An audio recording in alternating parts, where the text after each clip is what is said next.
Before I turn it over to my friend Paulo Vieira da Cunha, remember there's places to put questions at the bottom. And also, if you're having problems, I think one person had a little bit of a problem. I hope you resolved it. I think most of the people are okay. It's a pretty stable environment. So without further ado, I will pass this over, as I said, to my friend and colleague, Paulo Vieira da Cunha from Verbank. He is a director at the Brazilian American Chamber and does the economic outlook every year. He's at the Central Bank of Brazil, at Lehman Brothers, at HSBC, at the World Bank. And he was also at the same institution that Mansueto comes from, IPEA, and I met him. I won't mention the year. It was quite a while ago, but let me turn this over to Paulo. Paulo? Good morning, everyone. Can you hear me? Yes, it's fine. Okay, thank you. And thank you, John, for organizing this. And in particular, I wish everyone is well in these extraordinary times and safe. And I want to second what John said in thanking Secretary Mansueto de Almeida. With civil servants like this, Brazil is really well served to face the challenges ahead. An extraordinary effort and an extraordinary capability working for many years on behalf of Brazilian policy. So my congratulations to the Secretary.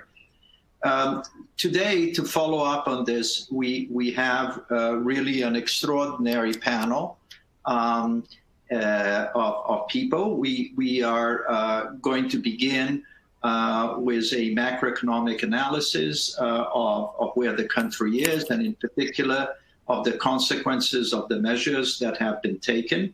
And for this, I'm delighted to count with the collaboration of Cassiana Fernandes, the chief economist of JP Morgan in Brazil, and looking forward to her presentation. We will follow Cassiana's presentation with a view from the market. And again, I'm delighted to have an old colleague, Will Landers, who is the Chief Investment Officer for Latin America at BTG, and a very experienced professional to guide us through some of these reactions that he sees investors taking and his own view of the market. We will then turn to Chris Garman, who I think all of you know. He is, if I may say so, kind of the dean of political analysts in Brazil. He has created a huge team now in Brazil to cover all of the political ramifications, not only of the crisis, but of political developments in general. And we are really very thankful for the patient.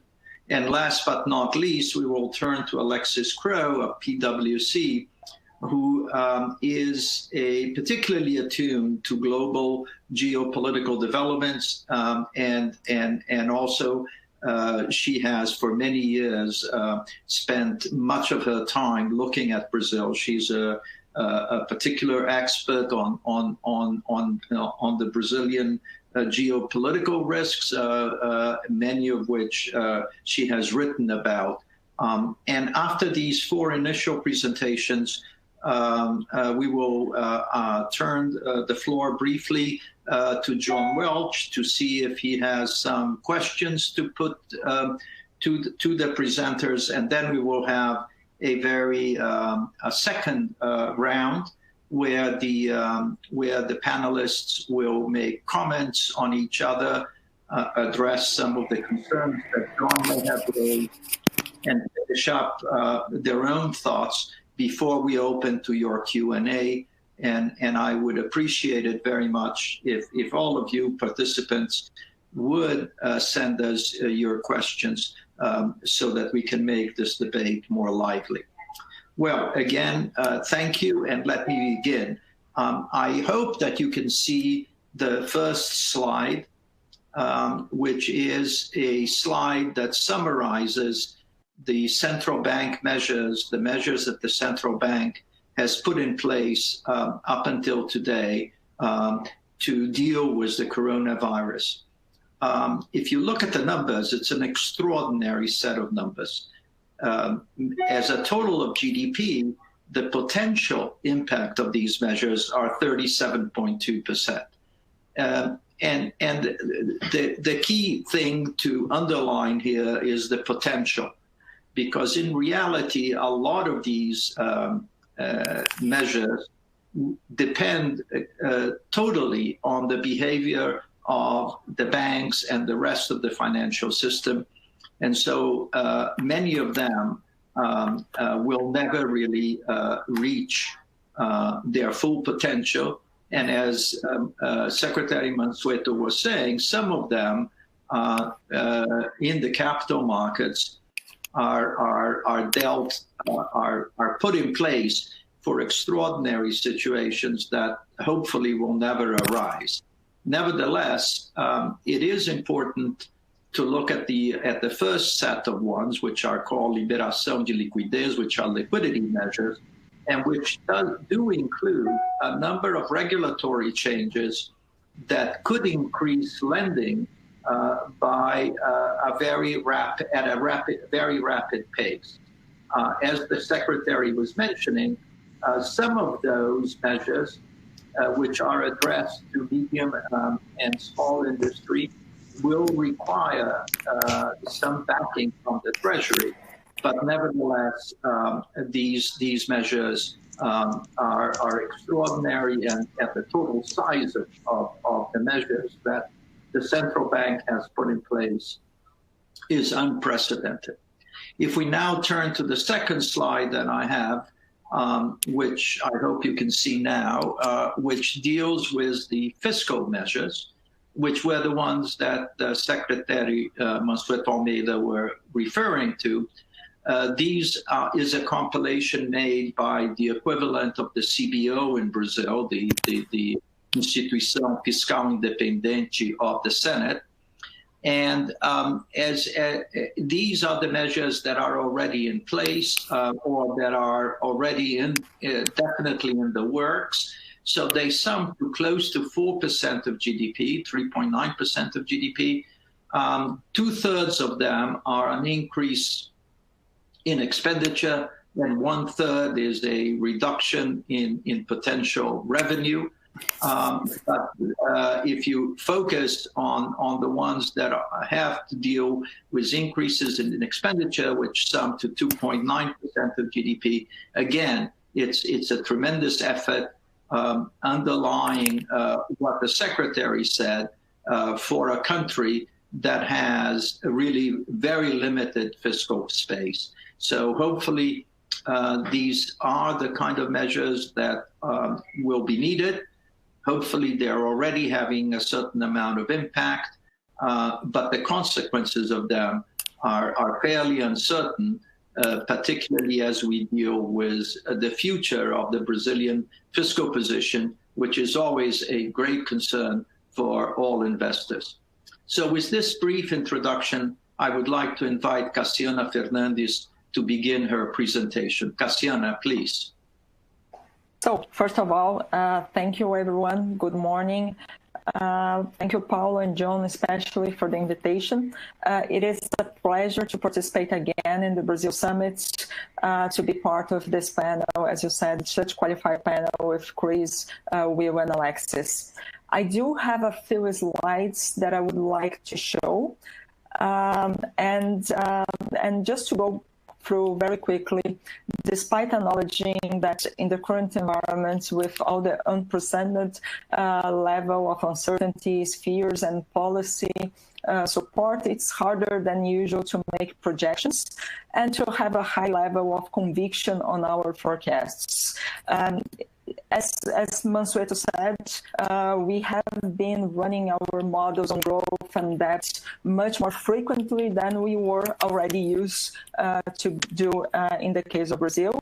And numbers that I am presenting today has been standing for more than 2 weeks already, so this is a record for the year.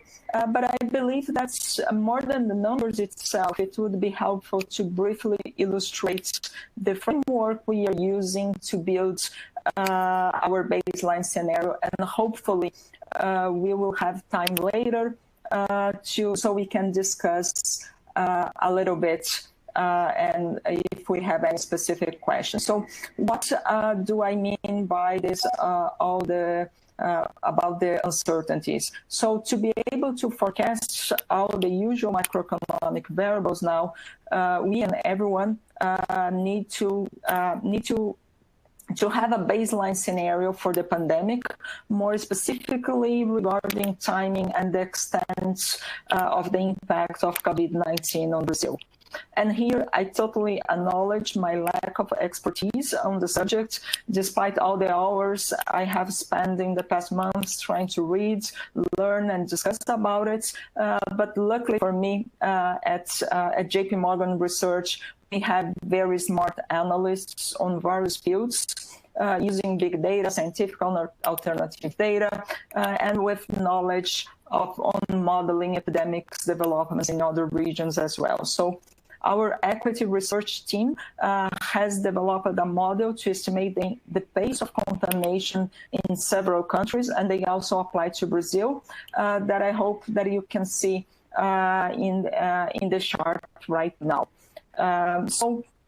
I think that although we are not basing our forecast solely on these estimates, it does provide a good guidance to follow the developments, mostly regarding the timing of the contamination. And in the chart below, you can see that our forecast right now, our analysts do expect that the contamination in Brazil will peak at some time by the end of April, maybe beginning of May. And also, despite the more erratic political discourse of late, of the noise that we all have been reading on the press, social distancing measures, they are being implemented in Brazil in levels that are comparable with the rest of the world.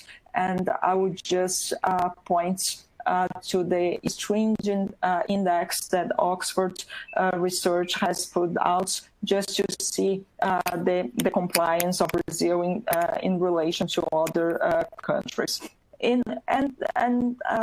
know that there is still the question, as Mansueto mentioned, that the uncertainties regarding the compliance with those measures, that this is still a challenge, but we can definitely see on the data, on more high-frequency data, that we have several indicators that do show, I don't know if you have them on page 8, that do show more a significant impact on the latest, since the social distance measures were implemented.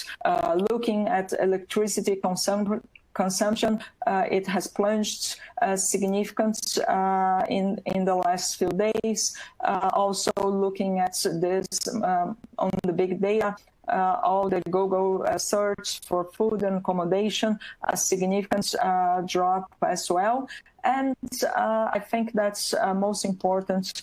It's worth to look at confidence numbers, and I'm putting here the service and manufacturing PMI data that show a more significant drop, especially on services. So what it all means in terms of growth forecasts for Brazil.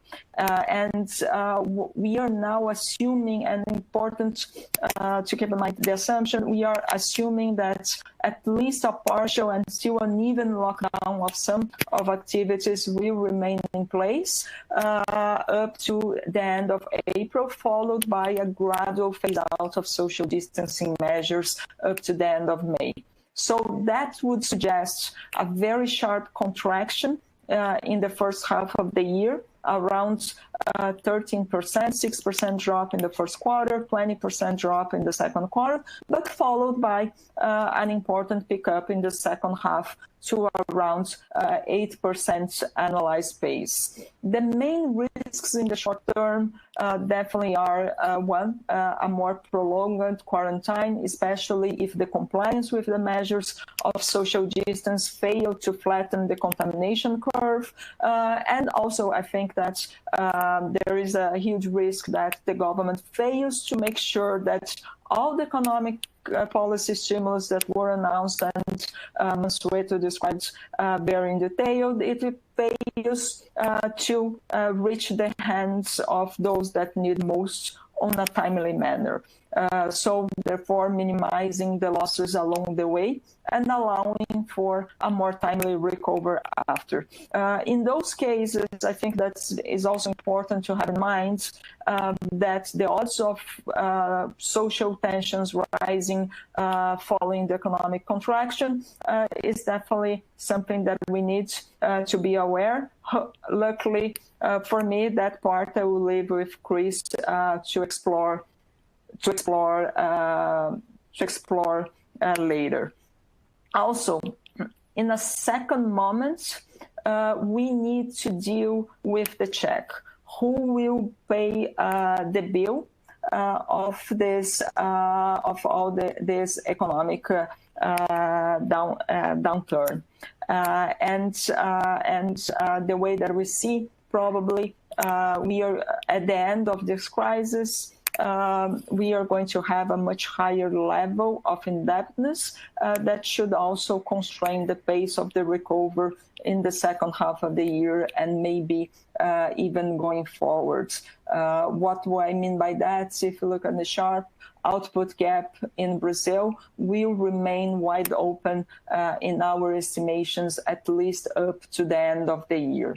On the policy fronts, I won't describe all the specific measures that Paulo and Mansueto already mentioned, but I think that it's important to have in mind that, as Mansueto also pointed out, the size and nature of this crisis do prescribe the need of unprecedented magnitude of policy stimulus to first curb the spread of the virus and then build the necessary infrastructure to treat the disease, and second, to provide the relief to those that will be most affected by the economic contraction. Also important, with the mindset that this crisis is temporary, so should be the policy responses, meaning that our main concern are that, one, in the short term, the stimulus are enough and will reach the most vulnerable on a timely manner, and then in the medium term, that fiscal anchors must remain in place, as Mansueto mentioned. I think that at least as long as Mansueto is there, we trust this will be the case. So let's look at what that means in terms of our fiscal projections. A lot of moving parts every day, but with all the announcements and what is actually going to be effective, we do see primary deficit reaching 5.3% of GDP this year, and with a nominal deficit around 10.5%. As Mansueto mentioned, we actually have some our numbers in terms of debt to GDP is it's even better than him. I think that here the main difference is that we do believe that the central bank will continue to sell international reserves, to intervene in the market, and that would mean almost 2.5% drop on the debt level in comparison with the numbers that Mansueto has shown. The importance to keep the fiscal anchor in Brazil, I think that's it's also will show that in this time the aftermath of the crisis will be different. And as Mansueto said, I mean, as long as we keep the assumption that the spending cap bill will remain in place after the crisis, we are comfortable with the funding of this debt. And we also comfortable to say that our model suggests that the economic contraction this year is more than offsetting the impact of the depreciation of BRL on inflation numbers, and inflation expectations remain falling. We see inflation expectations at 2.6% at the end of the year. And this, I think that it's important to say that although if we look in terms of the sum of the measures, the size and amplitudes are high and as needed, I think that the central bank in particular have been very bold, mostly regarding the non-traditional policy tools, as you saw in the slides that Paulo presented earlier. But however, I think that on the traditional monetary policy instruments, we still have more room for policy easing. And our Taylor rule models do suggest that we have some room more for additional cuts and to have rates low for much longer. Just to end this presentation on a more positive note, I think it's also important for the audience to have in mind that Brazil still have, at least in comparison with other large EM countries, still have a very solid external position in terms of the external accounts. And the fact, the economic recession, the BRL depreciation, we actually lower the current account deficits for this year, and while also capital accounts will suffer. But it's important to have in mind that the buffer from international reserves does give more room, more degrees of freedom to the central bank and to the government in terms of funding concerns. So just to smooth everything and go into the details, and this is the final slide that you have all our economic projections, and you can see that at the end, what we are expecting, and to answer Paulo's question, in our view, this crisis will result in much lower growth, inflation rates, and current account deficits,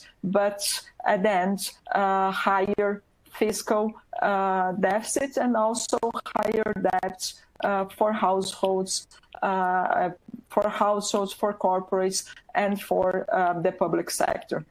So with that, I end my part and I pass the word to Paulo again.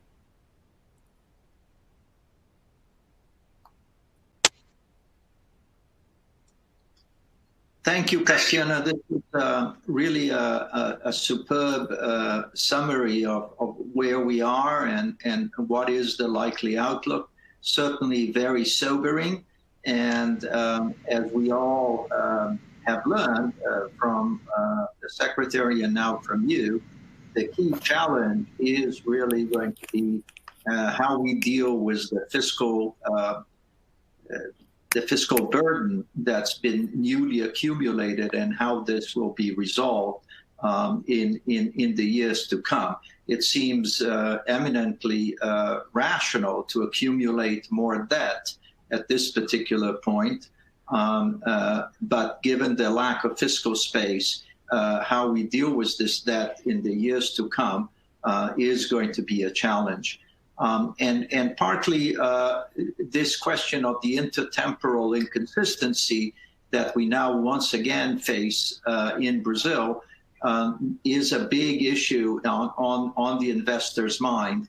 And we are really delighted and very, very lucky to have with us Will Landers to look at how he is seeing the situation in Brazil from an investor perspective and what kind of things he would recommend for investors at this particular point. So Will, thank you very much for being with us, and the floor is yours. Good morning, everybody. Paulo, thanks for your kind words. It's a pleasure to be here and sharing this panel with my colleagues here. So just starting with a few comments on the market reaction of what we've seen so far and what to expect. We've heard words like unprecedented, severe, all kinds of big words to try to describe what's been going on with this pandemic. Clearly, most of us are not schooled enough to really have a great opinion about how this thing is going to end up. We've never seen this before, but we do see that the equity market seems to try to be ahead of what's going on. Brazil went into this year with a lot of hopes. We were hoping that this was going to be finally the year where we crossed 2% GDP growth, which is not heroic, but it's something that we've been trying to do for a while. And from our perspective, on the equity side, we were looking for companies to have positive earnings revisions and be an outlier in a world that was already slowing down. We got to remember that we're already expecting a global slowdown this year for most areas. And Brazil was supposed to be the country that was actually going the other way because of the reform agenda that was really started when Vice President Temer took over and Secretary Mansueto joined the government back then even, and really got things going. And thank goodness that they did, because if we hadn't had all that homework done even before the Bolsonaro administration came in and the Guedes economic team took over, I think we wouldn't be even in the decent position that we are today to try to deal with this. Having said all that, Brazil is still seen as one of the high beta, high risk markets. If you look at the performance of the Brazilian equity market year to date, we are one of the worst performers in the world. Brazil, as of yesterday, was down 46% in dollar terms. In real terms, we were down about 30, which is still at the high end, but more in line with the average of the world. But when you put the current currency depreciation that took place during this time as well, we are the worst performing market, not only among the larger markets, but really any market that I could find yesterday on Bloomberg. The Brazilian real has depreciated more in the past 3 months than even the Mexican peso has. And when you look at the reactions, at least from the presidents, President Bolsonaro and President Lopez Obrador, they're seen as the ones that have been working the least to really help their populations, at least in terms of the way they've been presenting the case. I think the reaction of the Brazilian government itself has been terrific. We've seen a lot of the numbers already from John and from Paulo and from Cassiana, so I won't go through that again, but I think it's been more than appropriate. There was actually a study from the World Bank that shows that Brazil had the 6th most measures of any country in the world in terms of reacting to this. So not necessarily in percentage of GDP, but in terms of the reactionary measures done by the government, they've been very, very strong, and I think have put us in a position to be able to hopefully come out of this in a better way than we would have if we hadn't done a lot of this homework, like I think Mexico is doing at this point, for example.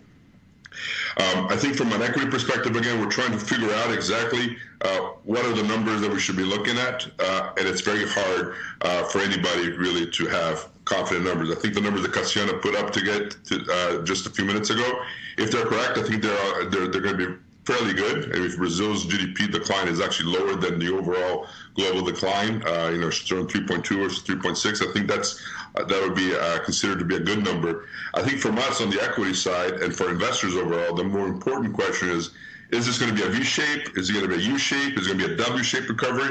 And again, none of us know for sure. But the speed with which we can recover from this is going to be key. And I think one of the most important things that the Secretary Mansueto said during his presentation is that he does believe that the reform agenda will pick up steam again, and that will help with potential GDP growth to be faster than it was. Because I think at the end of the day, yes, we're going to have much more debt to pay as a country, but our ability to post higher, faster growth will be critical for us to be able to get that debt back down to a more manageable level and eventually start to work again towards what I think they were working towards, which was to have Brazil become an investment-grade country again. Again, I think that gets delayed by a couple more years at least because of this extraordinary step that we're taking in terms of increasing overall indebtedness. But it was absolutely needed. There was no question, and it's something that I think, like many of the speakers have said already before, it's something that every country is having to deal with in one way or the other. And I think we did have more leeway to deal with it, given the reforms that have happened over the last 3 years and the much tighter fiscal agenda that we've been running, since the Temer administration. I think when we look at the companies, it's a tough one if you're trying to put a portfolio together in terms of which companies to invest in. And then what we've been doing with our portfolios is just sticking with the companies that we know very well, where we know the management teams have been tested time and time again. Again, this is a test that nobody's gone through before. Even if 9/11, we didn't have airlines shut down for as long as we're going through today, and who knows when they're going to be going back and how are they going to be able to go back, and that goes through a lot of different sectors. Obviously, there are some clear winners. So if you're talking about basic goods, supermarkets, food companies, some beverage companies, they're doing well. They're selling more people like us. All of us staying at home, eating more at home. So supermarket sales have been going very strongly across the world, and I think that's going to continue to be a theme for a while in portfolios. So you tend to be a little bit more defensive with the positioning, but we have to also see who is going to do well in 2020, second half of 2020 into 2021 with this recovery. Again, we don't know what kind of recovery is going to be, so this is why I think we're sticking with companies that we believe have the strong management teams, have the balance sheet, and have the ability to, when things settle down, start to do well again. The banks, for sure, are very well positioned throughout the region, especially in Brazil. They're very well capitalized. You've seen them different from the 2008 crisis, when banks in general were in the middle of the crisis. This time around, banks are actually being good corporate citizens. There's been a lot of donations coming from the financial sector as well as other sectors to try to help with whatever they can from the social perspective. And I think overall this has been, putting my Brazil Foundation hat on, it's been a nice message that we got from Brazil and society in terms of the amount of philanthropic donations that we've seen across the region. But Brazilian banks have also done their part, but they're also well capitalized. They're going to benefit from a lot of the different measures taken by the central bank to make sure the liquidity stays in place wherever it's needed, and try to help as much as possible we can for the small and medium-sized companies. I think that's really the question for the whole world, not just Brazil, is how are these SMEs going to be able to survive this period of people staying home for 1, 2, 3, 4 months? Hopefully the 3 months that Secretary Mansueto mentioned is the top, and then we can all go back to work or to home, because not only my wife but my dogs and everybody else are wondering when the heck are we going to get out of here and get back to somewhat of normality. But I think that's going to be key for investors. I think at the end of the day, when I look at Brazil, was in a good path going into this crisis. This is not a crisis that was Brazil-led. It's a global crisis. So a lot of times we're just focused on what's going on in our neck of the woods, whether it's what's happening in New York City or what's happening in Sao Paulo, what's happening with Brazil. But this is a global crisis. Everybody had to react in a very strong way because people's lives were being impacted in a very large way. But I think once we start to get back to normal with the quality of the economic team that we have in place in Brazil, I think we're going to be able to navigate this in a good way. And I think we'll see that reflected in equity prices. Again, the Brazilian equity market has been one of the worst performers, has improved some. It's up 25% from the bottom, but it's nowhere near the recovery that we've seen already in the United States, where markets are down somewhere in the mid-teens, and I do think that reflects somewhat the fact that our fiscal situation was tighter, and we are having these issues that eventually we are going to have to pay for it. But what we have seen also, I think, from Brasilia is that when the pressure is on, that's when reforms get done. That's when the tough decisions that are politically unpopular get done. And I'm hoping that they will, use this very horrible situation to get some good out of it, which would be to get the reform agenda going again, so we can have GDP growth of 3.5%, maybe 4% over the next several years, and that it will help them bring that debt level down in a more meaningful way. Otherwise, if we're staying at this 1 to 2% rate, then I think it will be very disappointing for markets. It will be very disappointing for the administration as well, and for the population overall. Just a final comment on our portfolios. When we look at our Latin American portfolios, Brazil is still the biggest position that we have today. It's a smaller position that we had going into the crisis because we have gone to a bit more of a defensive portfolio, but it's still, I think, one of the better stories. We're looking at around the region. Chile has also been very strong in its response to the crisis. President Pinero actually seen his approval ratings go up from the mid-single digits to the 20s, which is still low, but it's much better than it was before. So he's one of the few presidents, I think, in the world, that in our region, that's seen his popularity go up during the crisis. Peru is another one that's been very strong with their response. Both countries had a lot more fiscal leeway to be able to do that. And I think Brazil's kind of in the middle there. And then when we see the responses from places like Mexico and Colombia, they've been a lot more underwhelming, if you will. And that's also reflected somewhat in our portfolio, because I do think that the countries that do well coming out of this crisis will be places where growth will come back quicker, and that will be more positive for equities. But Paulo, let me end it there for now, and then we can talk more about it during the Q&A. Thank you very much, Will. This was very good. It certainly paints a difficult situation, and I think investors all over the world are now facing a troublesome set of decisions with interest rates at rock bottom, not likely to go up in the near term. People really wanting to turn to the equity side to see what happens, but with this tremendous overhang of uncertainty about all of the companies, and certainly about the Brazilian companies in particular, I'm sure there will be many questions to follow up. But as you mentioned, and others have mentioned, a lot of what is going to happen really depends now on politics. Given the turmoil in Brazil, which I'm sure all of our listeners have been following, Congress has taken a major leadership position, and hopefully this will come to something that is more positive. And the one thing that we are certain is that we really have an expert and a person of great thought and understanding about all of this to guide us a little bit through this. So I'm delighted to invite Chris Garman to take the floor now and lead this discussion on what's happening, and more importantly, what's likely to happen to politics in Brazil in this crisis environment. Chris, please, and thank you again for joining us. Thank you very much, Paulo. Thank you, John, as well, for the invitation to participate in such a high-quality debate. It's always a tremendous pleasure to participate in these events. When kind of tasked with talking about what the political landscape looks like in Brazil, evidently the first thing that comes to mind is, the response that we've seen from President Jair Bolsonaro. He has really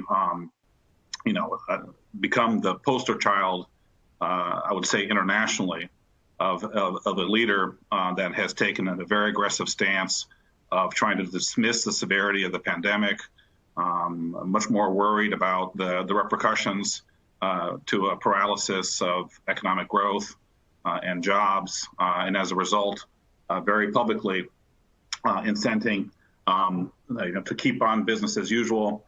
He's been blasting at least governors for their measures of soft lockdown and social isolation, and gotten international notoriety for that. You look at kind of the response of kind of executives on a comparative basis, as to how governments have responded to the pandemic. What we have seen for the most part is leadership going in the opposite direction, and also that the public has rewarded administrations and leadership who have taken aggressive measures of social isolation. So countries which have enacted a lockdown very early, aggressively, leaders who have talked about the pandemic as if it were a war, an invisible war that needs to be combated, have seen their approval ratings rise. In fact, what we've seen is a very kind of strong rally around the flag effect for leaders, particularly in industrialized economies in Europe, in the United States, even in Asia. President Moon in South Korea, his approval ratings, rose close to 12 percentage points. Angela Merkel in Germany, her approval ratings rose 11 percentage points. Emmanuel Macron in France, his approval ratings are up 14 percentage points. Italian Prime Minister also in double-digit territory.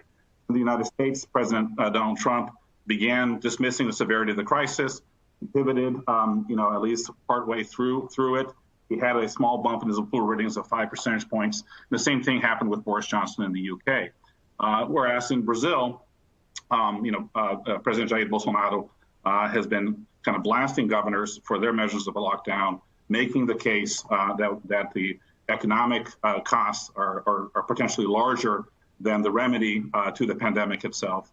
And he has suffered in the polls. If you look at his last approval rating numbers from Datafolha, his numbers of support dropped 3 percentage points on the excellent good metric, and his negative numbers grew by close to 6 to 7 percentage points.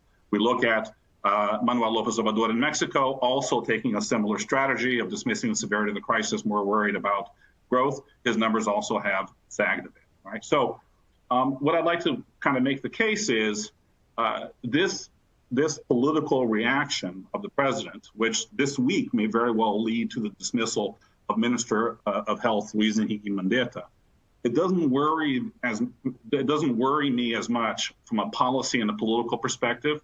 You know, when you look at the quality of response to the pandemic in the next 2 to 3 months, but I think it could have larger political repercussions for the day after, right? So I would say that my concerns in politics is not near term, but it's what can we expect from the political environment of potentially moving on reforms after we're out of this epidemiological crisis. So let me kind of unpack that assertion.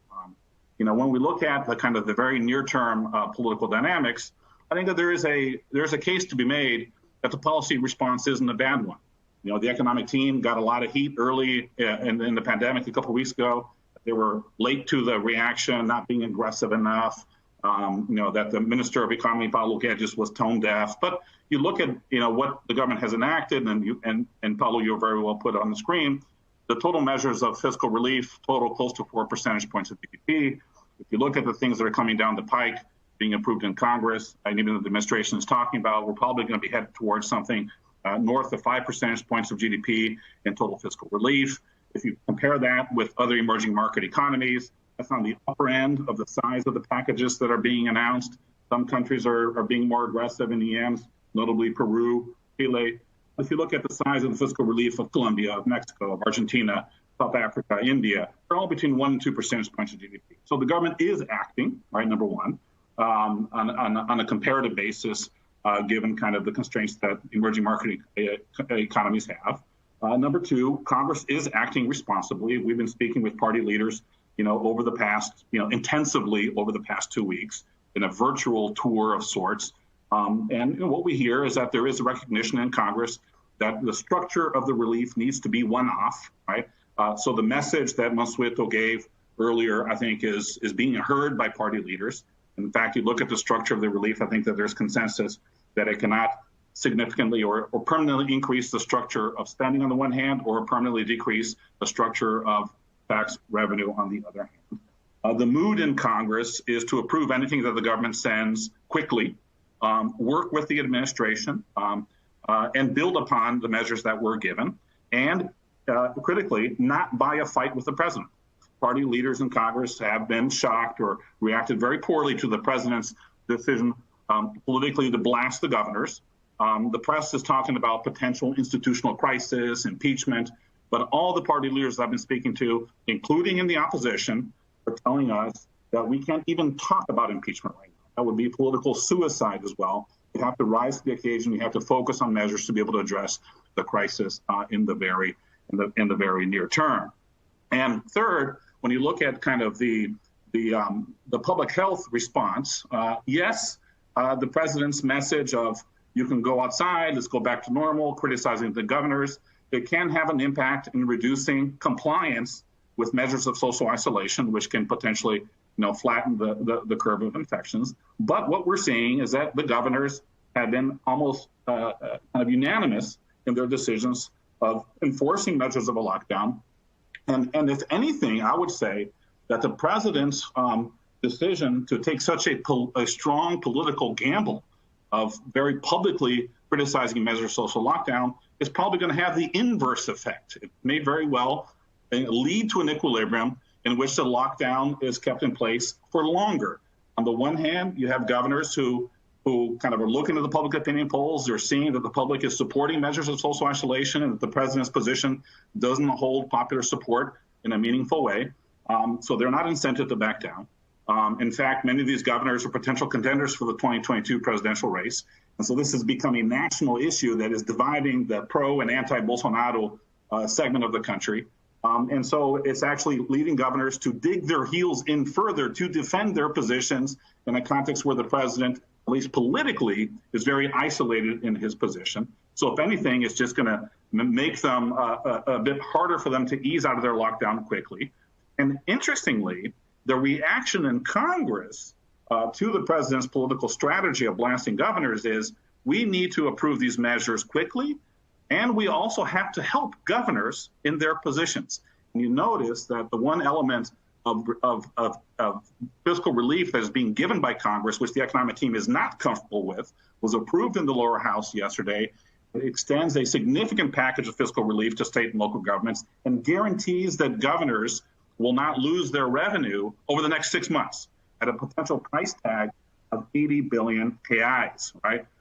And so paradoxically, by Congress moving on this measure, and we think the Senate will approve for the most part the bulk of what the lower house did, it means that the fiscal downside for governors to keeping the lockdown has been significantly lowered. Politically, they're being cornered and forced to be able to dig their heels in to defend the measure of social isolation. So interestingly, the president's political blasting of governors is leading to an equilibrium where governors may very well keep their lockdown on for longer. I do think that the politics of a lockdown in a country like Brazil is tricky, like any emerging market economy, because the social and economic opportunity costs of a lockdown are more dramatic, right? You have large segments of the population that rely on assistance wage. Brazil does have a larger social safety net, yes, but I do think that that from a public health point of view, at least we're not in a very bad place. Now, what's my concern in the very near term? My concern in the very near term is, what does this look like from an epidemiological point of view? I think that the concern that we have at Eurasia Group is that in emerging market countries like Brazil, densely urban populations with large segments of the population in the informal market or in living conditions that are precarious without running water, sanitation services, that the efficacy of social isolation measures is lower, and the potential for this disease to spread more rapidly once it reaches the lower segments of the population is higher. So I think the concern is that if you look at the pace of infections in Brazil, as the virus is spreading from the upper middle classes that travel down to the lower classes, we may see an uptick in the pace of infections on the one hand and death counts on the other, and with less prepared public health institutions. So I would say that my concern is more the severity duration of the epidemiological point of view, a little bit less on the quality of the policy response for all the reasons that I gave, right? Now, my main concern, I would say from a political point of view, is what does the day after look like? And here, I think that the concern is, what's the downside scenario? The downside scenario is that the president comes out very weakened from this crisis, that he makes this aggressive bet, his approval ratings continue to drop. As the death counts rise, it starts to go on he becomes partially accountable for whatever public health disaster that the country may face in the next month. And if he comes out of this crisis with significantly lower approval ratings, his reaction function will be to double down on his polarizing politics, stick to his base, say that the establishment was out to get him, and he'll try to be able to say double down on the type of strategy we've seen over the past couple months. If that happens to a point where it generates a chronic institutional and political crisis, it can undermine the potential for reforms moving forward on the day after. Okay, I don't think, and then let's remember as well that the president of the lower house, the Speaker of the lower house, Rodrigo Maia, in theory cannot remain in his post in 2021. Right, so and he has been very important in terms of stewarding these reforms forward. And so instead of kind of moving forward on reforms, what we could have is fiscal slippage, that the measures of fiscal relief that were announced get extended to 2021. You put things into legislators get desperate for their reelection. They're more worried about satisfying specific demands in a very low growth environment, and we could have a very negative vicious cycle. I don't bet on that scenario yet for a couple of reasons, although I'm worried about it. Number one, I don't think the president is going to come out severely weakened. I think he's going to come out weaker, yes, but his political position of protecting jobs is, can resonate, particularly with segments of the population that are hit harder with this crisis. So I do think he's going to come out hobbled, but he will remain in play for 2022, I think. And also what we're hearing is that in a context of a recession, some structural reforms gain more sway. And I think the one that is probably going to gain more sway in Congress is tax reform. Party leaders are saying tax reform is a reform aligned with productivity, with economic growth. So in a deep recession, that may actually gain more salience, paradoxically, in the second half of this year. So I think tax reform gets done. I think the quality of the tax reform will change because you're going to have to probably come with that with an increase of the tax burden and let's say tax the privileges in the private sector. So I think some of the proposals we're seeing in Congress are already going in this direction, tax on large wealth or punitive measures against large companies, that kind of thing, I think can gain a bit more sway. Some fiscal reforms can move forward, particularly on controlling expenses in the public sector. But I do think that as time goes on, and we're in a very low growth environment, Congress may very well approve some measures that will represent fiscal slippage. The type of things that we saw of a vote in the lower house to increase the benefits of the social welfare program, BPC, I think those kind of votes may very well come. So I expect a mixed bag. Some progress on reforms, yes, and some step backwards. And my concerns grow over time, particularly looking at 2021 with the prospect of Rodrigo Maia no longer heading the lower house, right? And I would just kind of end more broadly, just to say that, I think that, we at the Eurasia Group, we are more worried about the politics of this in the emerging market economies. I mean, the social economic conditions are more precarious. The public health institutions aren't as well prepared. The capacity to fund and traverse this an economic stoppage is lower. So I think that the politics of the day after can potentially be a little bit worse in the emerging market economies in comparison to industrialized economies. And that is a structural concern, of which I think Brazil partially certainly does apply within that. Let me end here, Paulo. We spoke a little bit too much, but look forward to the Q&A. Thank you, Chris. This was very, very helpful. Obviously, we are all looking at 2021, and I think that will be the key turning point because of obviously, if investor confidence and confidence in general in Brazil does not return quickly, I think we would have all questions about the shape of this recovery, and I think we'll have an opportunity to go back to that. But of course, a lot of what is going to happen in Brazil in 2021 and in the months ahead will depend on what's happening in the global environment and how this crisis shapes up a new kind of world order or what kind of a global structure is emerging, if anything. Is there any change, and what has been the global overall reaction, and what are the challenges facing us ahead? And we are very, very glad to have with us Alexis Crowe, whose bailiwick is exactly, and for many years, to look at geopolitical events and geopolitical challenges. So Alexis, if you could take the floor now, that would be wonderful. Thank you. Great. Obrigada, Paulo. Can you hear me okay? Yes. Okay, excellent. No, it's such an honor to be with this distinguished panel this morning, and many thanks to John and Anna for organizing.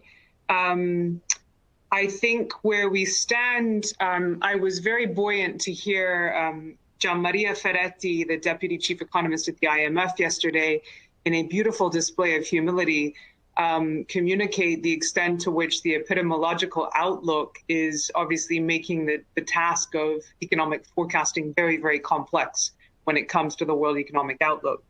That humility was echoed by Cassiana as well, I think, just in terms of the Brazilian outlook. And in fact, it was in a response to a question that a Brazilian journalist asked about Brazilian GDP growth going forward. So I think certainly what we see now is an overwhelming confirmation of the extent to which risks that are non-financial in nature are upending traditional economic modeling and forecasting. What I am seeing, consistent with Cassiana's forecast on the global level, is a baseline case according to which we have some sort of recovery Q3, Q4 without a second wave of infections, then this sort of second case of a downside where you would see a seasonal second wave of infections, particularly in advanced economies, potentially ricocheting as it did down into Brazil. And then the apocalyptic doomsday scenario is that a vaccine is very elusive. If it does get distributed, it's at a minor level, and that we see a surge in infections through the first part of 2021. And so I think in that outlook, what is important to note is what we do know is that this has been a shock to demand in the real economy. This is not a financial crisis primarily in nature as we had during the GFC. So it's been a shock to the real economy, and it's been a shock to economic growth in terms of value add, in terms of employment, in terms of wage gains, where economies were naturally growing forward in terms of secular growth.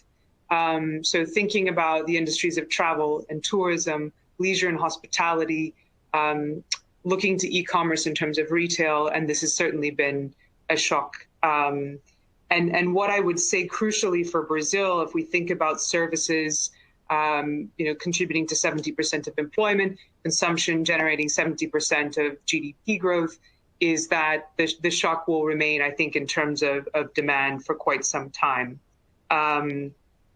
So against that backdrop, I think crucially from the global outlook looking into Brazil, one key point to call out is that we've seen what the IIF has called in their monitoring an unprecedented sudden stop in capital flows to emerging markets writ large.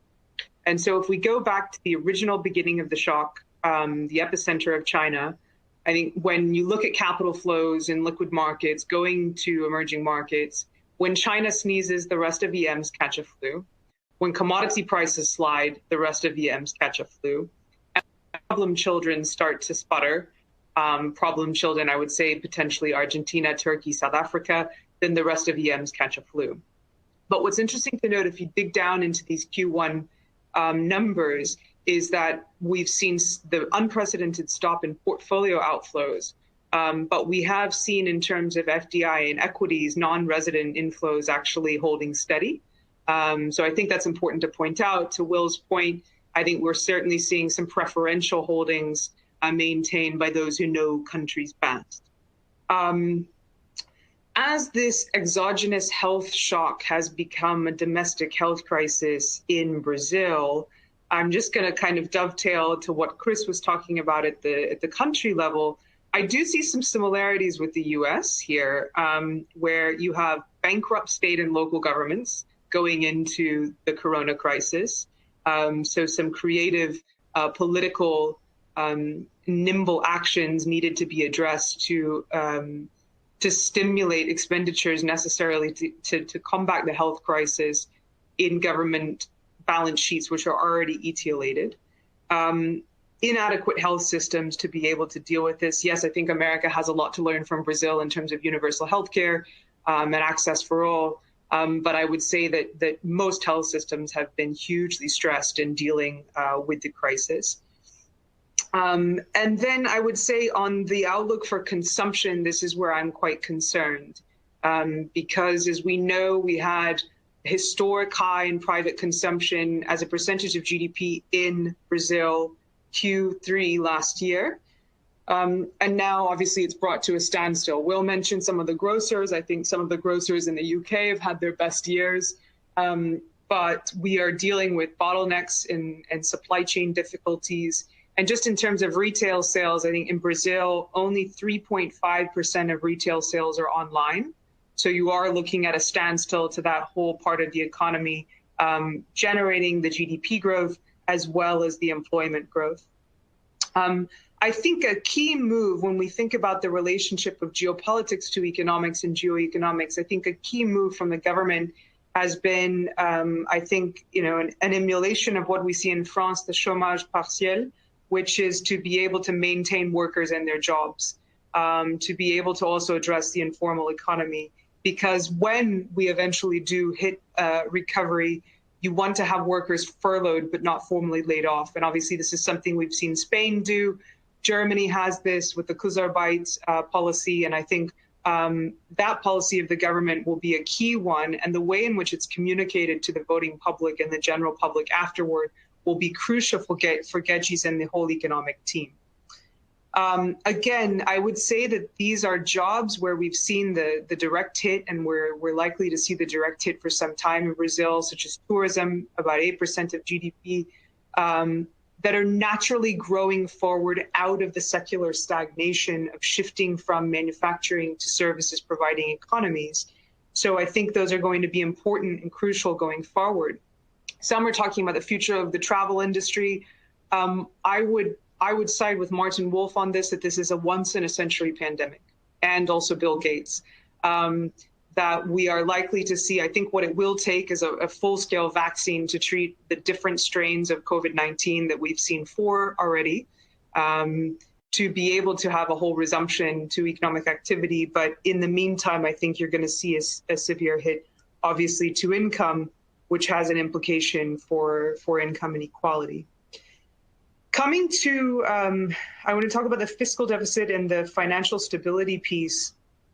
I think firstly on financial stability, we've heard Secretary Dalmeida talk about the various tools in the toolbox available. I know Campos Neto would have spoken about that. I think crucial are the fact that, with this Bolsonaro team and we've seen a continuation of the Tripe policy, which investors, particularly in the infrastructure and fixed asset space, are going to want to see a continuation of inflation targeting, reducing the fiscal deficit. Secretary kept talking about that as the fiscal anchor, and maintaining a floating exchange rate are going to be absolutely crucial going forward. I think the communication of how the government is continuing on its economic reforms to institutional investors will be absolutely crucial in order to make that link for the privatization that he's talking about. So obviously the government is currently very, very focused on accountability to voters and the domestic audience. But I think those kind of roundtables, albeit via Zoom or video conference with institutional investors, are going to be crucial. We're going to see inevitably waves of downgrades, and usually we have someone from the ratings agencies on these panels. Look forward to speaking with Samad or Lisa in the future.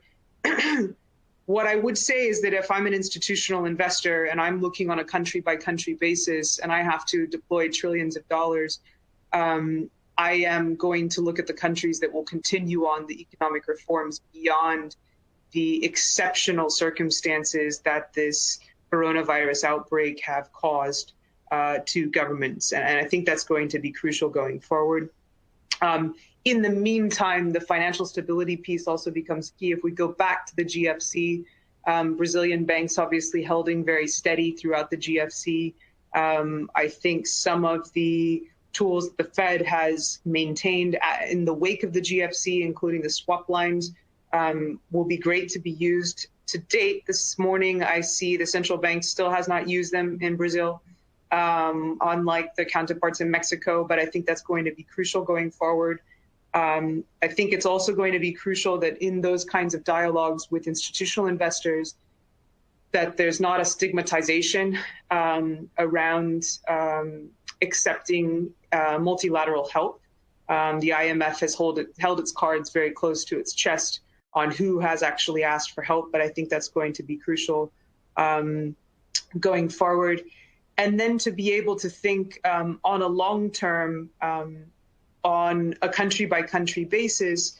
Obviously, Brazil has this extraordinary wealth of resources, which we've talked about. I think you are going to see a demand shock for quite some time in terms of just oil and natural gas being able to fuel manufacturing activity around the world. Thinking about India as a growing source of oil and nat gas consumption, bringing manufacturing back up and running to where it was, let's say, even in 2018, is going to take a long time. It's obviously the opposite end of the spectrum than where China is as a command economy. The renewables piece is going to be critical going forward. And again, I think for those institutional investors that are looking for a specific credit rating, there's going to have to be a readjustment internally in terms of portfolio allocation. And then in agriculture, I just would be slightly cautious as well, because we are seeing continued bottlenecks as this coronavirus outbreak ricochets across the world. In terms of ports, I think ports in the Philippines, for example, are just completely and utterly bottlenecked to get things through. Same thing with stockpiling in the Port of LA, not only because you don't have personnel to be able to facilitate some of the customs issues, but you just don't have people to unload the ships, and then there's a risk of supply chain. So I think the ag piece will be slower to recover. So with that, I will stop. Thank you very much, Alexis. This was very helpful to present a broader view of where we stand. And I agree fully with you in the sense that the uncertainty in how the government communicates its policies and its intents at this moment of great uncertainty is crucial. We'll make a pause now to give John an opportunity to give one or two questions that he feels the panelists either have not answered or that he would like them to clarify. We will have a second round of talks, of brief talks, 5 minutes each, preferably from each of the panelists, so that they can comment on what they heard and or complete whatever statements and they want to leave with us.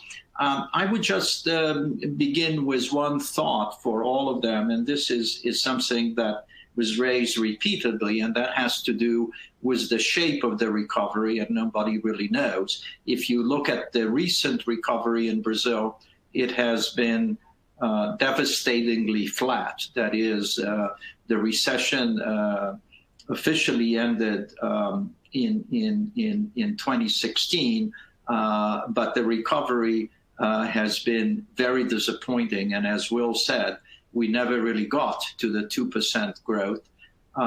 So if you look at it both in terms of the macro picture and Will in terms of particular industries and firms within the industries that you know, what makes you think that this recovery could be found, particularly if confidence, both in the political sense and in the specific macro sense, doesn't return very quickly. But John, anything you would like to add now before we give the panelists the floor for their concluding comments? Yeah, we have a number of questions in the till. I think everybody is allowed can see them. I think whatever, I'll leave my own commentary for later, but let me start with a question for you, Paulo. Most of the commentary we got was on the real side and on talking about the real economy and also the pandemic itself.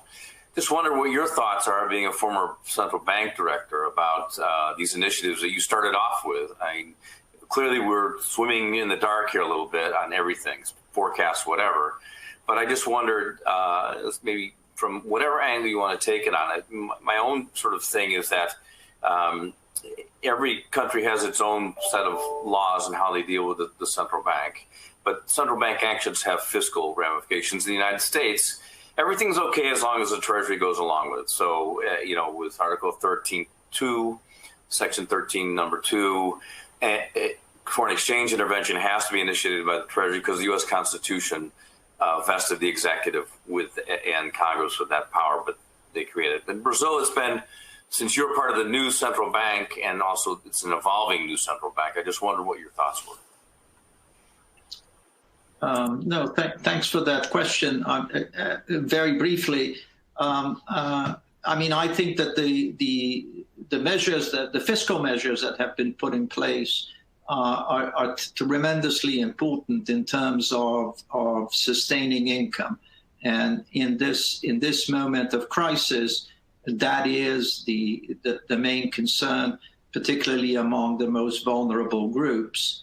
And as the Secretary mentioned, in some ways, Brazil is fortunate because with the Cadastro Único and other measures linked to the Bolsa Familia and the other programs, it already has an infrastructure in place that can reach people quite quickly. Of course, the challenge are for those that are not in it. And if you have been following the news, the day after the 600 reais support was announced, Caixa Econômica Federal was flooded with 27 million requests. So we'll have to see how that goes. But I think that is the thrust of the measures, and I think that they are well directed. I think that as everywhere else, and Cassiana can talk much more about this, it's very hard to reach the small and medium-sized industries, which are the bulk of the employment, and particularly the informal sector. Very quickly on the central bank side, the issue about the central bank side, as has been debated amply, is that its actions depend on the actions of the banking system. And the banking system, for well-understood reasons, turns much more cautious during a crisis. It prefers to work with the clients it already has. It faces a sudden demand for outstanding line of credits that are called in. It has faced a reduced influx of external funding. So we haven't really yet seen the response. It's a bit ironic, but very well understood, why this administration has been reluctant to use more actively the public banks. Because as Secretary Almeida said, the experience of 2009 was so dramatically wrong in what they did was the use of the BNDES, the Caixa, and the Banco do Brasil. But in many ways, those are very effective links in a situation like today. But I would really much rather hear the comments of our speakers. Please, if we could go, Cassiana, any additional thoughts you may have or reactions to what you have heard? No, sure. Thank you, everyone. Very interesting presentations. Let me try to answer a little bit on the questions regarding growth that we heard and also on your comments now. I think that's, at least from what we have been hearing locally, in terms, and especially from the companies, Caixa Econômica Federal has been more active this time. I think that definitely there are some BNDES seems to be a little bit lagging the process here, but we have been seeing signals that Caixa Econômica has been more active, and they are the ones that should be easier to target, exactly as you mentioned, the small and medium enterprises as well as the informal workers. So I think that this is something that we have been seeing signs, but still, I agree. That's one of the main uncertainties that we have, what's going to happen in the future, and if they are going to be able to provide the necessary support on a timely matter. So I think that this is something that we need to agree. I mean, and on the growth, we had a few questions and regarding the differences, although if you look in the past, we have never been very constructive, I mean, above consensus on the growth forecasts, but it's true that we have several institutions now with much weaker growth numbers for Brazil. I think that it's fair to remind that the consensus forecasts from local analysts are still around minus 1.5% for GDP growth this year. and we have 3.2, but as it was mentioned, IMF, World Bank, they all have GDP drops above 5% points for the year.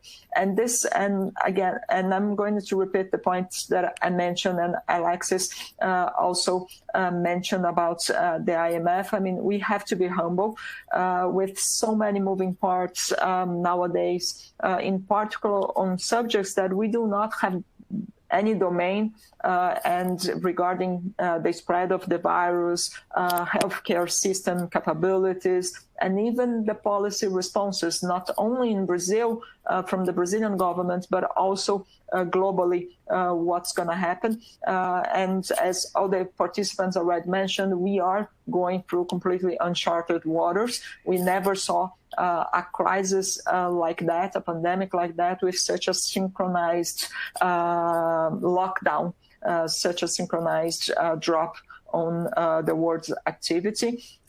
But I believe that there are a few buffers that would help Brazil GDP not to drop that much. I think that on the short term, it's also important to consider that the lockdown measures in Brazil are not as strong as we have in most of the developed markets, and even some emerging markets, Argentina as well, they have much stronger quarantine measures, and therefore the short-term impact on activity should also not be as strong.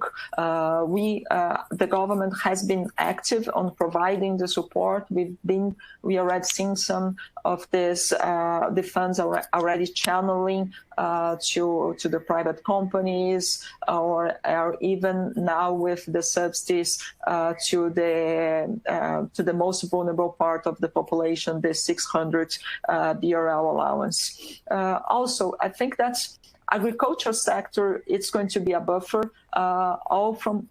What we are hearing locally is that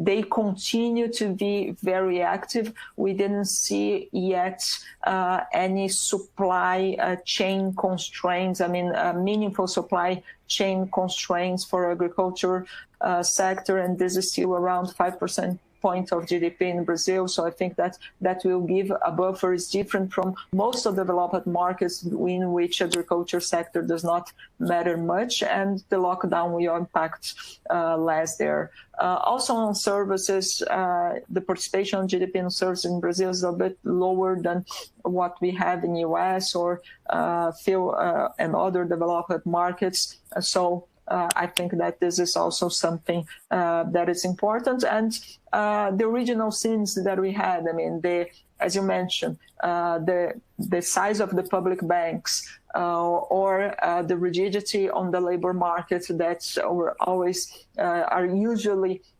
something that contains GDP growth, something that we need to reform. It's not, and we were working on that case, but I think that in cases like this, at least it will buffer a little bit the downside on the short term. Of course, that will also mean that the rebound on the long term is more concerned. And what Will mentioned, I think that we are looking at what's going to happen, what's going to be the shape of the recovery going forward. And the way that I see all these constraints, the characteristics of the Brazilian economy will make that we are not going to drop as much as other economies in the short term, but we are also going to lag a bit in terms of the recovery pace. So I don't buy much higher GDP growth numbers in 2021 or 2022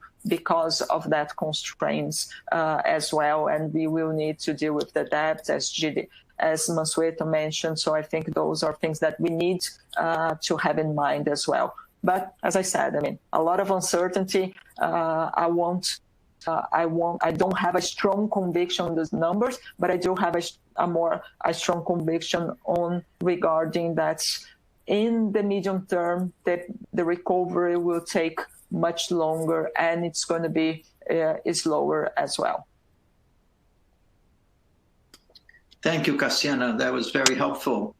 Will, additional comments from you. And do you really, what is this? If we indeed, which is also my base case, that the recovery won't be that fast. So how does that impact your assessment? Yeah, I think the pace of the recovery is obviously going to be critical. I think the ability of Brazil as a country to regain investor confidence is going to be critical. There were a couple of questions from the listeners regarding the IPO process and what it will take for foreign investors to come back to Brazil.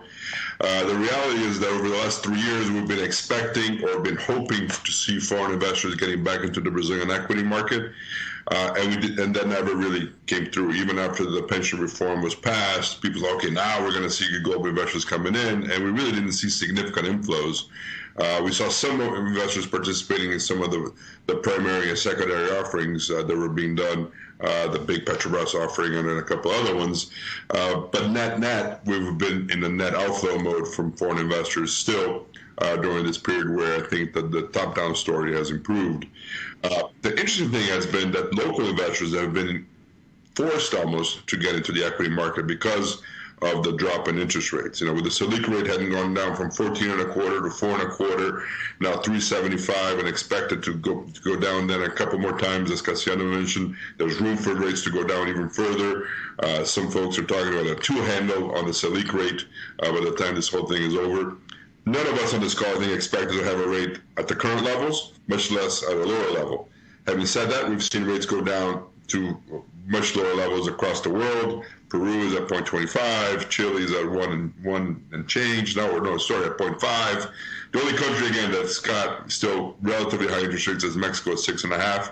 So 3.75 going 3.25 sounds reasonable, especially given that there's, as we saw from Cassiano's presentation again, there's no inflationary pressure in Brazil right now, and the central bank's main goal is to get to inflation targets. So if inflation is much below, then there's room technically for them to cut.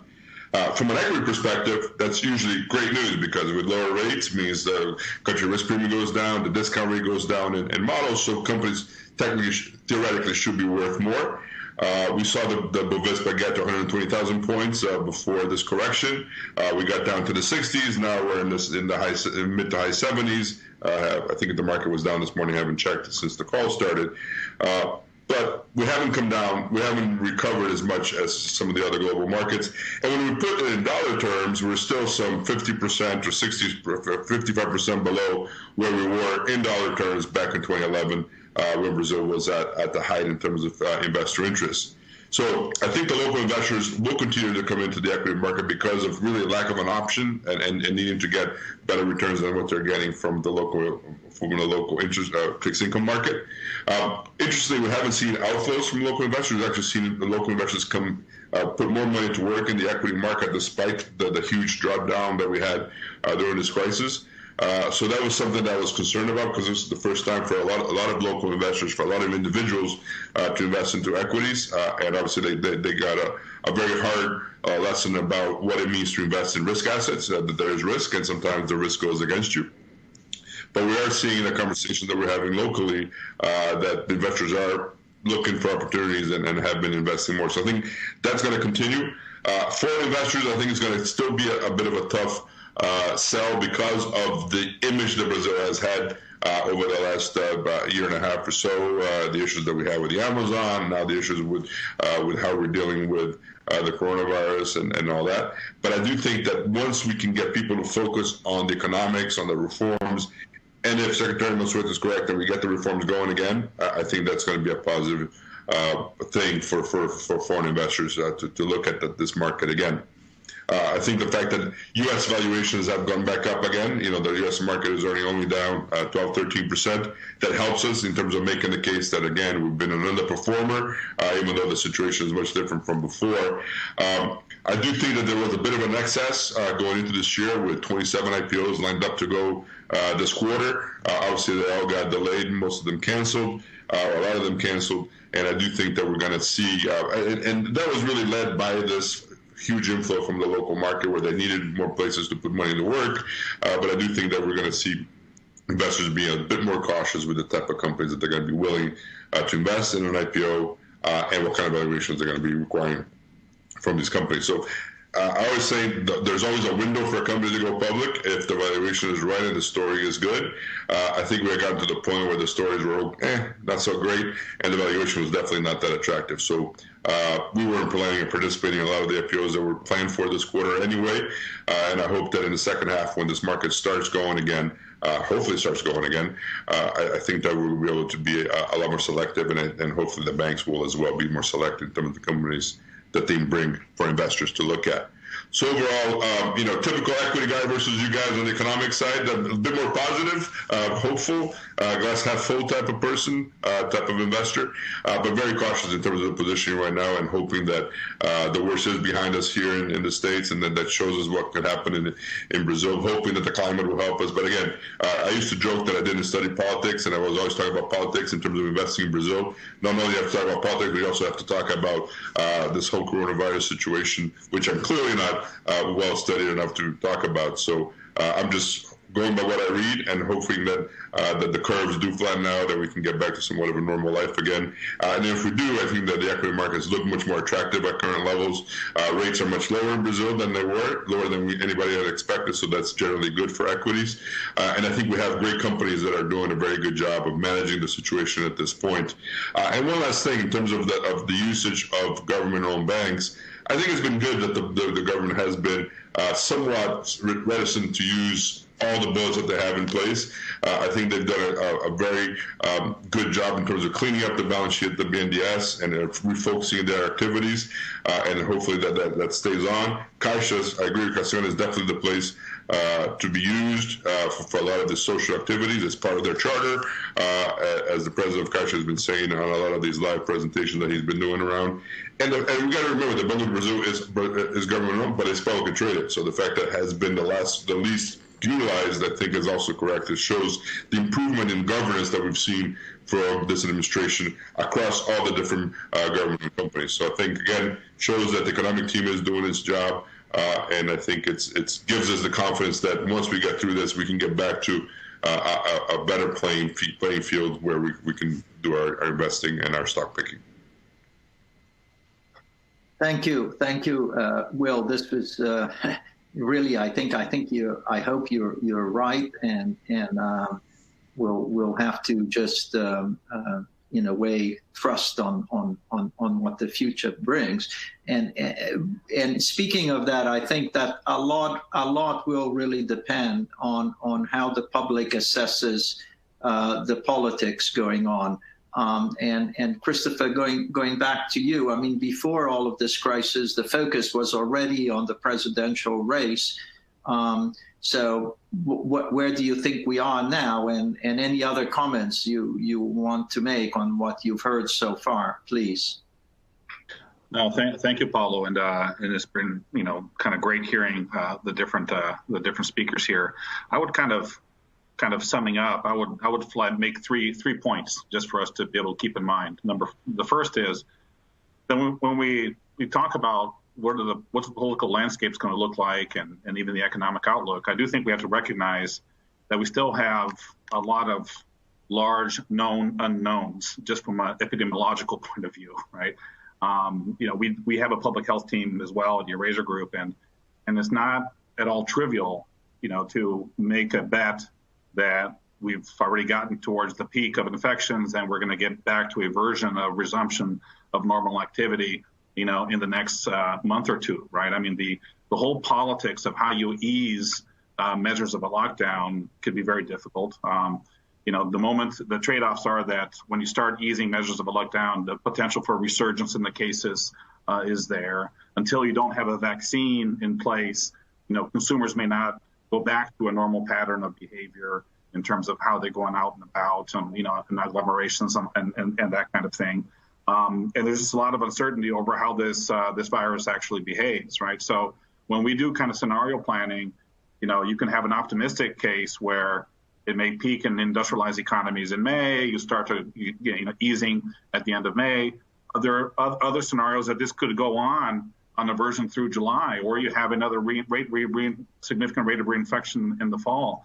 And also, it's important to remember that how the virus behaves in emerging market contexts in an environment of densely populated, urban centers, in which the capacity to constrain is lower, in which health institutions are more precarious, right? That the type of drama that we may see in large emerging market economies may be worse than what we're seeing in industrialized economies. So I just kind of want us to just, also have the analytic humility to understand that what we're dealing with and the size of the repercussions and the politics of how you ease, may be differential and messy. Right? So I think that's kind of just point number one, and just to remember that how this will unfold in South American countries, in places like India, in places like the African continent, may be a bit more challenging. Point number two is, in thinking about what does the day after in the political landscape look like,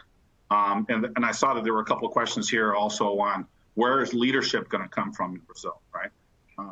Part of the reason why we're very optimistic at Eurasia Group on Brazil's outlook and the potential for economic reforms to advance in 2020, even in 2021, even though this is a government that does not have a working majority in Congress, right? We have to recognize that President Bolsonaro got elected on an anti-establishment platform. He has not built bridges with party leaders. His base of support is minuscule in Congress. But what we were seeing is that party leaders came to the conclusion that advancing economic reforms was in their electoral and individual self-interest from a political point of view, right? That was the big story in Brazil, right? That advancing on the second-generation fiscal reforms, advancing on tax reform, it was, that a lot of legislators calculated that is what will give them conditions to help them win re-election, give them conditions to control the allocation of discretionary spend to the extent that you keep obligatory spending in check. And so it was really kind of a virtuous cycle between economic growth on the one hand and political calculus in Congress on the other. So what I would say is that when we think about what the day after looks like in Brazil, we're going to have to keep a very close eye on what is the electoral calculus that's going to be made in Congress in dealing with a deep recession in 2020 and potentially very low growth in 2021, 2022, right? I think that the reformist DNA that we saw in Congress isn't going away quickly. The way the legislators are talking to us, they are saying in a deep crisis, we need deep reforms. And so that's good. I think there is a recognition of the need to keep the fiscal anchor. Somewhat that's good. But the landscape of low growth out of a recession from a pandemic is very different. And so I do think that the risks to the reform agenda have certainly arisen. And then that's where the Bolsonaro comes in, because if Bolsonaro makes a dramatic bet on arguing against social isolation, he comes out a huge loser, right? The fear I have is that the polarizing politics just kicks it up a notch, and then we're in a kind of a bad equilibrium, right? So I think that what holds this together still somewhat on advancing on reforms is this diagnosis of how party leaders are responding to it, this reformist bent towards it. But I do fear that some version of a deeper polarizing politics is still likely to come from this. So from what I'm looking at, like how weak Bolsonaro comes out of that is also uncharted territory. We don't know how voters are going to react, right? Voters right now are responding to strong measures to contain the virus, right? But as the economic costs pile up, unemployment rises, all these social dislocations rise, right? And we have to worry about issues of kind of potential social unrest as well in Brazil, that maybe Bolsonaro's stance may not look as crazy as it does right now. So it's not easy to handicap how much of a loser he comes out of this. But I do think that, we have to remember, and this is kind of an interesting kind of last thought, that what are the leaders right now that are doing poorly from a public opinion point of view? Interestingly, it's the leaders who have strong anti-establishment credentials, right? You look at Manuel López Obrador in Mexico, Brazil, with Jair Bolsonaro, even Donald Trump to a certain extent. His rally around the flag bump was only 5 percentage points, is already creeping down, right? You look at Erdogan as well, dismissive of the pandemic. So it's almost as if that the political instincts of battling the establishment, which was a successful political strategy prior to the pandemic, is not really a successful political strategy in this environment. In this environment, voters are looking for answers, are looking for confidence, are looking for, let's say, science and technocratic measures to fight a pandemic. So that's where, you know, leaders like Sebastián Piñera, that were in the dumps and the approval ratings, are doing relatively better. Ivan Duque is looking a little bit better. So it's an interesting kind of flip over the dynamics. And so I get a little bit worried about the polarizing politics of the day after, how weakened Bolsonaro comes. But I do think that the key variable here in saving grace is the diagnosis in Congress that these reforms are still in their self-interest. I think that's not going to go away entirely. But I don't see a virtuous cycle like we saw prior to that. Thank you, Christopher. That was very very good, and it helped clarify further a lot of questions about where we stand. Alexis, any final thoughts from you? Yes, thanks. Can you hear me? Yes. Okay, excellent. Thank you. I would just probably echo what Chris is saying in terms of politicians around the world. I think there's certainly been a consensus amongst many of us economists that the way to boost per capita GDP is not to eliminate per capita. So to really focus on addressing the health crisis with all means available. And I think the crucial question when I've been observing the Brazilian situations, going back to some of the discussions we've had in these economic outlooks in the past, is this focus on income inequality. And I think when you do obviously reduce hours of workers in France, it's a slightly different scenario, even though you have the Bolsa Familia already in place, than it is in Brazil. So I think these issues of income inequality, of course, will come to the fore again in 2021. So to that extent, I think there was an excellent piece by Amartya Sen this morning in the Financial Times talking about the ways in which I think many of us are trying to look for the bright side in this crisis and the bright pieces rather than just the shadow, and never letting a good crisis go to waste. And to what extent can some countries emerge having addressed some of the societal inequalities? And I think this is crucial. I think it's crucial for companies, for investors, in terms of the ways in which they're addressing the social issues. And I don't think it's always necessarily being communicated very properly. But to think about that, I think in the context of Brazil, if you look at some external advisors like Jim O'Neill talking about the educational system, I think still of a focus on education going forward is going to be critical. That 5G auction, when it comes about, I think is obviously connected to that and will be absolutely critical. Thinking about the development of human capital in sectors which have, I would say, both economic immunity as well as automation immunity from secular stagnation is going to be crucial. So I would look forward to the positive side of the ways in which the government is not just communicating the operational side of the balance sheet, but also the investment side of the balance sheet and where those investments are being made to catalyze growth in the future.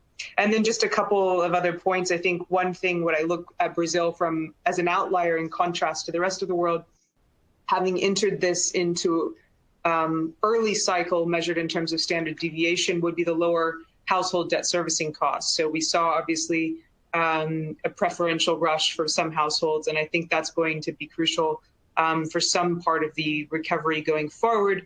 And in terms of shape, I would say I definitely think the V is blown away. I would say that what you're looking at, absent of a vaccine, is a sort of M until the vaccine appears. Thank you, Alexis. At this point, I'd like to thank all of our panelists. I turn it back to John. Please, John, if you could, I don't know if there are any further questions or if you just would like to close down our discussions today. I'd like to thank all of you for your participation. It's really been very much appreciated. John, please. Thank you, Paulo, and thank you all the panelists and all those that have joined us today. Just a couple things. I heard a number of things. I think Given the circumstances, I would say they're encouraging. First, we know there's going to be a huge fiscal surge, and Minister Mansueto and the panelists all addressed this question. Of course, it will have to be dealt with in a non-distortionary way, and that's the part that's the most encouraging by all the commentators, and Paulo, of course, as well. The reforms are on hold, but they're not off the table, and in fact, I think that's the main idea, is to get back to them as soon as possible. Using credit lines from the state banks doesn't necessarily have to be a bad thing, as long as the distortions that typically go with them are not reintroduced. And that kind, as Paulo and the others outlined, and Mansueto, Secretary Almeida, that Brazil has an infrastructure in place that can work rather quickly.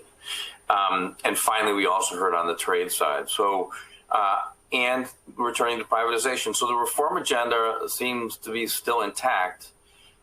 And a movement back to distortionary policies, I think, despite the necessity to intervene to help, seems to be the modus operandi, and that's encouraging. So with that, I will close this conference. Just to mention that thank you all again.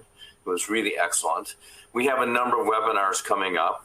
Friday, we have another webinar with PwC, which will be more focused on what they do, and that's on taxation at the corporate level. Next Tuesday on the 21st, we have one on international trade, jointly with the Fundação Dom Cabral, and we'll send a look in your mailboxes for the announcement of that. Then next Thursday, we're going to have a webinar on non-for-profits, two here in New York, one dealing with Latin American General, another, the Brazil Foundation, as you know, the Resource Foundation does Latin American General, a Brazilian one, and we may have another commenter who does work with non-for-profits across the board.